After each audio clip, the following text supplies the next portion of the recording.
One of the things that we have heard here in the West, and I wanted to get your perspective on it, is that in the run-up to what happened on October 7th, for many, many years, Israel was allowing, the Israeli government was allowing Qatar to pump money into Hamas and using that, in effect, to strengthen Hamas against the Palestinian Authority to prevent a united Palestinian state. What do you say to those claims?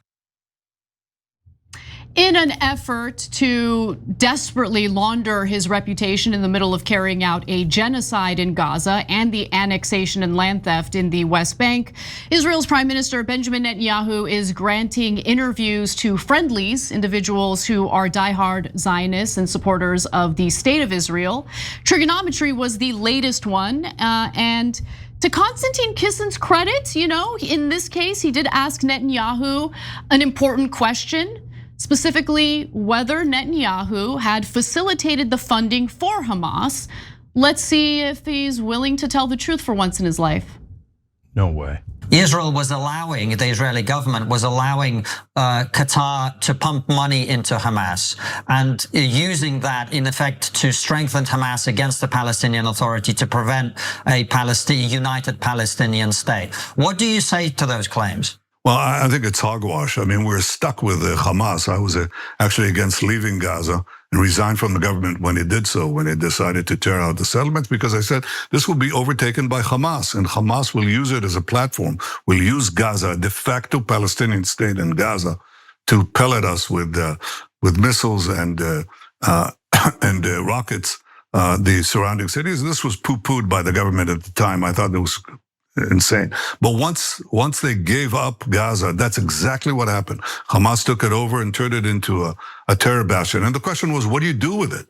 Well, there were various theories. One of it was that you have to aid the civilian population in such a way that you don't have diseases. So you've got to take care of the sewage, you've got to take care of electricity, you've got to make sure there's no famine there. Benjamin Netanyahu, notorious for really sharing concern, engaging in behavior that would prevent something as disastrous as a famine in Gaza. Now, obviously he's lying, and unfortunately and somewhat expectedly, Konstantin Kissin did not challenge him on his lie at all. He just kind of moves on to whether or not the war criminal he's speaking to was aware of Hamas's terror tunnels. So what is the truth? Well, the truth is actually documented in multiple publications, both American and Israeli. Let's start with an American publication because it turns out that even CNN reported about this in December of 2023, writing that in a series of interviews with key Israeli players conducted in collaboration with Israeli investigative journalism organization Shomrim, CNN was told Prime Minister Benjamin Netanyahu continued the cash flow to Hamas despite concerns raised from within his own government. So there was a widely reported meeting that Netanyahu held with members of his party, the Likud party, in early 2019, where he was quoted as saying that those who oppose the formation of a Palestinian state should support the transfer of funds to Hamas in Gaza. Now, why? Why is that? Well, look no further than Israeli publication, The Times of Israel. This headline will help you look up the piece if you want to read it for yourselves. For years, Netanyahu propped up Hamas. Now it's blown up in our faces. In it, Tal Schneider writes that Benjamin Netanyahu took an approach that divided power between the Gaza Strip and the West Bank, bringing Palestinian Authority President Mahmoud Abbas to his knees while making moves that propped up the Hamas terror group. The idea, what was the idea? The idea was to prevent Abbas or anyone else in the Palestinian Authority's West Bank government from advancing toward the establishment of a Palestinian state. Most of the time, Israeli policy was to treat the Palestinian Authority, which by the way, played by the rules, collaborated with Israel, tried to do everything possible to, have a peaceful formation of a Palestinian state. But that's a threat to Israel because they don't want a Palestinian state. They want to do the Greater Israel Project, especially Likud, which has the Greater Israel Project as part of their charter. So how can you, delegitimize the Palestinian Authority and instead prop up Hamas to essentially make the Palestinians look like a dangerous terror group that can't have a state, because if they do have a state, Cenk, they're gonna be a huge threat to the Israeli people. Let me read the rest of that graphic. Far-right MK Bezalel Smotrich, now the finance minister in the hardline government and leader of the religious Zionism party, said so himself in 2015.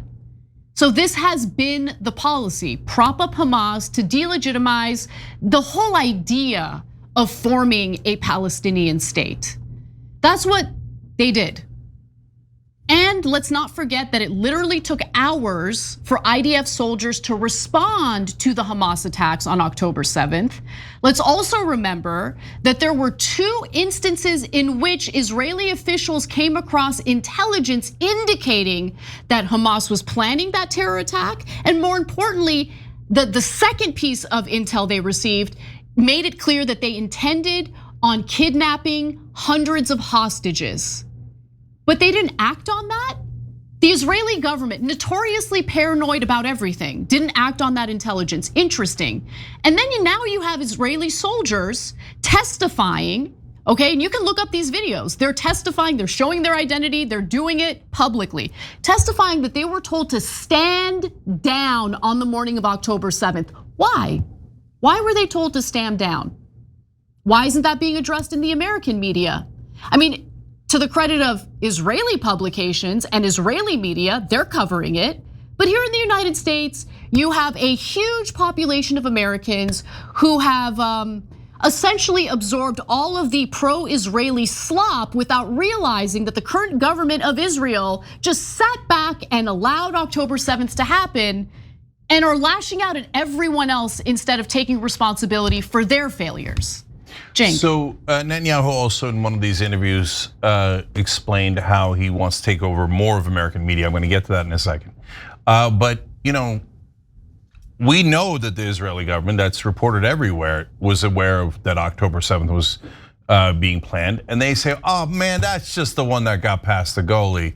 I mean, we thought, they have the paragliders and the most sophisticated attack that's ever been done. I mean, because Palestinians basically have nothing. Paragliders are gigantic. But when are we gonna have paraglider control, Cenk? Yeah. Common sense paraglider control. So the Israelis know where every single Hezbollah leader, Hamas leader, Iranian diplomat, blah, blah, blah is at any moment. They've got the pagers, they've got.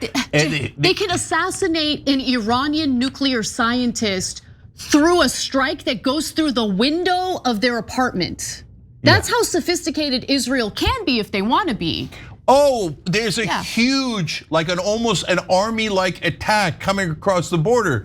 We thought it was not important. We did not expect this. And there's IDF soldier on tape going, I don't know why they told us to stand down. We were there from 5:20 in the morning to 9 o'clock. They wouldn't let us patrol the border. Come on, guys. So now it's not just Netanyahu. Ariel Sharon and the right wing and Likud government has constantly encouraged Hamas for the same reason.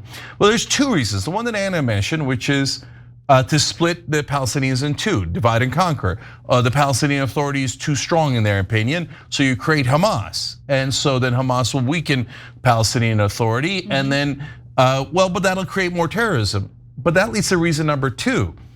Anytime they can claim self-defense, it allows them to take more land. So like in 1948, they had 6% of the land, all of a sudden they get 50%, but now driving out all the Palestinians, they're gonna need an excuse. Because what are they gonna do, let the Palestinians stay, then they'll be outvoted, and then that's the end of the Jewish state on day 1, right? So they've gotta slaughter them and move them out, and they did. 750 to 800,000 Palestinians ran for their lives. Here in America, we're told this hilarious fable about, oh yeah, the Arabs attacked the poor Israelis. They had to do self-defense. And so all of a sudden the Palestinians are slaughtered, they and the rest run for their lives, like I told you. And all of a sudden they have, in 1967, they attack all of their neighbors, destroy all of their air forces, and then claim self-defense. So my point to you guys is twofold. One is they love divide and conquer. They've been supporting Hamas throughout. By the way, they now have a new militia they're supporting in Gaza that we told you about a week ago. that is supposed to split Hamas. Oh my God, that's just. Okay, so that new militia, by the way, will one day do a terrorist attack against Israel. And then Israel will take Lebanon or Syria or wherever they want to take next. Meanwhile, by the way, encouraging terrorism because they think it might help Israel. Netanyahu was asked right after 9/11 what he thought of 9/11. Now, I'm not saying anything, guys. All I'm doing is reading you his quote, okay? He said, quote, "It's very good." And the reporter was like, "It's very good?" Right? And Netanyahu then realizes, oh, I shouldn't have said that out loud. And he says, well, not very good, but it will generate immediate sympathy and strengthen the bond between our two peoples. Interesting. So he thought 9/11 was very good. He looked the other way on October 7th. And this is our special ally. Special ally. Special ally. Okay, now I turn to the next thing he said in the interviews. He said, and this is a quote, "We must deal with the social media algorithms." So they had mainstream media on complete lockdown. Now they still do, but it's irrelevant now because there's social media. And so they're getting swarmed with the smartphone footage and all this. So then they try to shut down TikTok. And Mitt Romney and other politicians said on tape, we're not doing it because of China, we're doing it because of Israel. They want to shut down TikTok. And now TikTok, by the way, in September has now hired a person that will now report to Israel. A former IDF soldier who is now working for the app to censor anti-Semitic posts. Yeah, that's a joke. Of course, anything that's anti-Israel now going to get banned there, right? Because they say, well, if you don't do that, we're going to make you sell it and you're going to lose hundreds of billions of dollars.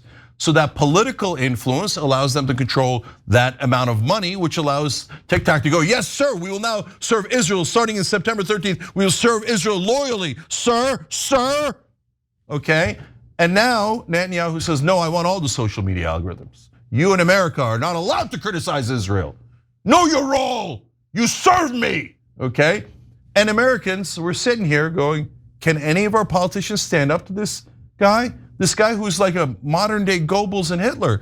He's bragging about how he's murdering 20,000 children right in front of our eyes, starving the Palestinians to death. Like a despotic figure like we haven't seen in so long. And American media bows down to him and American politicians bow down to him. 2% of Congress says Palestinians should be a state. The rest of Congress is like, we serve Israel loyally. No, this is gonna lead to a ton of trouble. And I don't want the trouble, guys, going in the wrong places. For the billionth time, not against Jewish Americans, does not have to do with religion.